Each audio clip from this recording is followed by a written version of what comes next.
সুপ্রিয় দর্শক শ্রোতা, বাংলাদেশের রাজনীতি সহ ট্রেন্ডিং এবং এক্সক্লুসিভ নিউজ পেতে আমাদের চ্যানেলটি সাবস্ক্রাইব করে সাথেই থাকুন। কাঁদিয়ে প্রতিবাদী ছাত্রী নুসরাত শেষ পর্যন্ত ঢলে পড়ল মৃত্যুর কোলে। দেখুন যেসব রাঘব বোয়ালেরা জড়িত নুসরাত হত্যাকাণ্ডে। টানা ৫ দিন মৃত্যুর সাথে পাঞ্জা লড়ে শেষ অবধি মৃত্যুর কোলে ঢলে পড়লেন সেই মাদ্রাসা ছাত্রী নুসরাত জাহান রাফি। বুধবার রাত ৯:৩০টার সময় নুসরাতের মৃত্যু হয়েছে বলে জানিয়েছে ঢাকা মেডিকেল কলেজ হাসপাতালের চিকিৎসক অধ্যাপক রায়হানা আউয়াল। অগ্নিদগ্ধ মাদ্রাসা ছাত্রী নুসরাত ঢাকা মেডিকেল কলেজ হাসপাতালে লাইফ সাপোর্টে ছিলেন। নুসরাতের শরীরের ৭৫ থেকে ৮০% আগুনে পুড়ে গেছে বলে জানিয়েছিলেন চিকিৎসকেরা। আগুনে ক্ষতিগ্রস্ত চরম প্রতিবাদী এই মেয়েটির ফুসফুসকে সক্রিয় করতে মঙ্গলবার অস্ত্রোপচার করা হয়েছিল। গত ২৭ মার্চ অধ্যক্ষ সিরাজউদ্দৌলার বিরুদ্ধে যৌন নিপীড়নের অভিযোগে মামলা করেছিলেন মেয়েটির মা। নুসরাতের স্বজনদের অভিযোগ, মামলা প্রত্যাহারে রাজি না হওয়ায় অধ্যক্ষের পক্ষের লোকজন নুসরাতের গায়ে আগুন ধরিয়ে দেন। গত শনিবার গুরুতর আহত অবস্থায় নুসরাতকে ঢাকা মেডিকেল কলেজ হাসপাতালের বার্ন অ্যান্ড প্লাস্টিক সার্জারি ইউনিটে ভর্তি করা হয়েছিল। লাইফ সাপোর্টে যাওয়ার আগে গত রোববার অগ্নিদগ্ধ নুসরাত চিকিৎসকদের কাছে জবানবন্দি দিয়েছিলেন। নুসরাত সেখানে বলেছেন, নেকাব, বোরকা ও হাতমোজা পরিহিত ৪ জন তার গায়ে আগুন ধরিয়ে দিয়েছে। ওই ৪ জনের একজনের নাম ছিল শম্পা। পুলিশের চট্টগ্রাম রেঞ্জের উপমহাপরিদর্শক খন্দকার গোলাম ফারুক মঙ্গলবার সোনাগাজীতে গণমাধ্যমের সামনে বলেছেন, শম্পা নামের যে হামলাকারীর কথা অগ্নিদগ্ধ মাদ্রাসা ছাত্রী নুসরাত বলেছেন, সেই শম্পাকে পুলিশ মঙ্গলবার সকালবেলা সোনাগাজীর মঙ্গলকান্দি ইউনিয়নের লক্ষ্মীপুর থেকে গ্রেপ্তার করেছে। তবে সোনাগাজী থানার পুলিশ বলছে, গ্রেপ্তার করা নারীর নাম উম্মে সুলতানা ওরফে পপি। মঙ্গলবার মাদ্রাসা ছাত্রীটির পরিবার বলেছে, স্থানীয় পুলিশ প্রশাসনের প্রতি তারা আস্থা রাখতে পারছেন না। হাত পা বেঁধে কেরোসিন ঢেলে প্রতিবাদী এই মেয়েটিকে পুড়িয়ে হত্যা চেষ্টার ঘটনায় পুলিশ ভিন্ন খাতে নেওয়ার চেষ্টা করছে। এমনকি মামলার এজাহার নিয়েও পুলিশ কুটচাল চেলেছে। নুসরাতের পরিবারের এমন অভিযোগের পর মঙ্গলবার সোনাগাজী থানার ভারপ্রাপ্ত কর্মকর্তা মোহাম্মদ মোয়াজ্জেম হোসেনকে প্রত্যাহার করা হয়েছে। এর পাশাপাশি নুসরাতকে হত্যা চেষ্টার মামলাটি পুলিশ ব্যুরো অব ইনভেস্টিগেশনে হস্তান্তর করা হয়েছে। এদিকে বুধবার অভিযুক্ত অধ্যক্ষ সিরাজউদ্দৌলার ৭ দিনের রিমান্ড মঞ্জুর করেছেন ফেনীর জ্যেষ্ঠ বিচারক হাকিম সরাফউদ্দিন। ওই মাদ্রাসার প্রভাষক আফসার উদ্দিন ও ছাত্র আরিফের ৫ দিন করে রিমান্ড মঞ্জুর করেছেন একই আদালত। এবারে দেখুন নুসরাত হত্যাকাণ্ডের মামলায় বেরিয়ে আসছে যেসব রাঘব বোয়ালের নাম।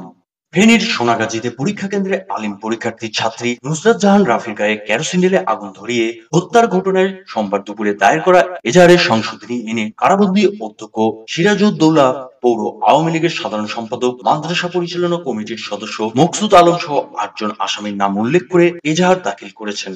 সংশোধিত মামলার অন্যান্য আসামিরা হচ্ছেন মাদ্রাসার ইংরেজি প্রভাষক আফসার উদ্দিন, মাদ্রাসার ছাত্র নূর উদ্দিন, শাহাদাত হোসেন শামীম, জোবায়ের আহমদ, জাভেদ হোসেন, হাফেজ আব্দুল কাদের, প্রভাষক আফসার উদ্দিন এবং হাতে মোজা ও চোখে চশমা পরিহিত বোরকা পরিহিত ৪ জন সহ অজ্ঞাত আরো অনেকেই। এজাহার নামীয় আসামি সহ ১০ জনকে পৃথক অভিযান চালিয়ে আটক করেছে পুলিশ। আটককৃতরা হচ্ছে ওই মাদ্রাসার নাইট গার্ড ঘটনার প্রত্যক্ষদর্শী মোহাম্মদ মোস্তফা, দপ্তরি মোহাম্মদ নুরুল আমিন, মাদ্রাসার প্রাক্তন ছাত্র সাইদুল হক, অধ্যক্ষের মুক্তির দাবিতে মানববন্ধনে নেতৃত্ব দানকারী মাদ্রাসার প্রাক্তন সাউথ ইস্ট ব্যাংকের কুমিল্লা শাখার কর্মকর্তা কেফায়েত উল্লাহ জনি, প্রাক্তন ছাত্র ও মানববন্ধনে অংশগ্রহণকারী যুবক জসিম উদ্দিন, আলাউদ্দিন, নূর হোসেন, হোনা মিয়া এবং ওই মাদ্রাসার আলিম পরীক্ষার্থী ছাত্রী ও অধ্যক্ষ সিরাজউদ্দৌলার শ্যালিকার মেয়ে উম্মে সুলতানা। এর আগে ঘটনার দিন আটক করা হয়েছে মাদ্রাসার ইংরেজি প্রভাষক আফসার উদ্দিন ও আলিম পরীক্ষার্থী আরিফুল ইসলামকে। মঙ্গলবার পর্যন্ত ৭ জনকে কারাগারে পাঠানো হয়েছে। বাকি ৩ জনকে জিজ্ঞাসাবাদের জন্য পুলিশ কাস্টাডিতে রাখা হয়েছে। নুসরাতের বড় ভাই মাহমুদুল হাসান নোমান মামলাটি দায়ের করেছেন। এর আগে সোমবার দুপুরে দায়ের করা মামলায় উল্লেখ করেন, তার বোন নুসরাতকে বোরকা পরিহিত ৪ জন অজ্ঞাত সহ অন্যান্য আসামিরা গায়ে কেরোসিন তেল ঢেলে হত্যার চেষ্টা চালিয়েছে। সংশোধিত এজাহারে নুসরাতের ভাই আরো উল্লেখ করেছেন, ভিকটিম নুসরাত জাহান রাফি সোনাগাজী ইসলামিয়া সিনিয়র ফাজিল মাদ্রাসার একজন নিয়মিত ছাত্রী ও ২০১৯ সালের আলিম পরীক্ষার্থী। গত 27 মার্চ অধ্যক্ষ সিরাজউদ্দৌলা তার দপ্তরি নুরুল আমিনের মাধ্যমে তাকে অফিস কক্ষে ডেকে নিয়ে যায়।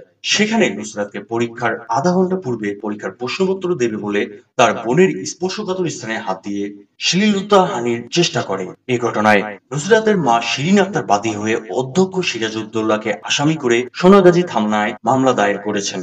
পুলিশ অধ্যক্ষ সিরাজউদ্দৌলাকে গ্রেপ্তার করে কারাগারে পাঠালে এজাহার নামীয় আসামিরা অধ্যক্ষের নির্দেশে মামলা তুলে নিতে তার মা ও তার পরিবারের সদস্যদের হুমকি দিতে থাকে। 1 সপ্তাহের মধ্যে যদি মামলা তোলা না হয় তাহলে পরিণাম ভালো হবে না বলে হুমকি দেয়া হয়। গত 6 এপ্রিল তার বোন আলিম পরীক্ষা দেওয়ার জন্য 8 নং কক্ষে প্রবেশ করলে তার এক সহপাঠী দিয়ে তার বান্ধবী নিশাতকে মারধর করছে বলে মাদ্রাসা ভবনের ছাদে নিয়ে সেখানে চোখে চশমা, হাতে মোজা ও বোরকা পরিহিত 4 জন দুর্বৃত্ত তাকে অধ্যক্ষ সিরাজউদ্দৌলার বিরুদ্ধে দায়ের করা মামলাটি তুলে নিতে চাপ প্রয়োগ করে। এই মাদ্রাসা ছাত্রী নুসরাতকে মারধর করে ওড়না দিয়ে হাত বেঁধে গায়ে কেরোসিন তেল ঢেলে হত্যার উদ্দেশ্যে আগুন ধরিয়ে দেয় সেই 4 জন দুর্বৃত্ত।